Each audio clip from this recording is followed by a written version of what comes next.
சம்பந்தப்பட்டு இவ்வாறு குறிப்பிடுகிறார்கள்.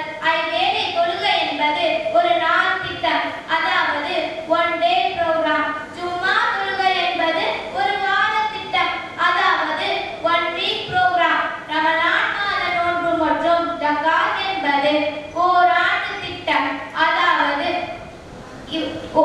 One year programme. கட்சி என்பது ஆயுள் திட்டம், அதாவது லைஃப் ப்ரோக்ராம் என்று வகைப்படுத்தி பெயர் சூட்டியுள்ளார்கள். இவ்வாறு அல்லாஹ்வுக்காக திட்டமிட்டு அதற்குரிய காலங்களில் நிறைவேற்ற வேண்டிய வணக்கங்கள் இஸ்லாமில் உள்ளன.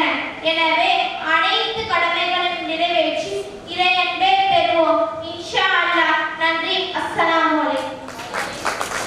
ஒரு பிளான் போட்டு கொடுத்ததுக்கு ரொம்ப நன்றி.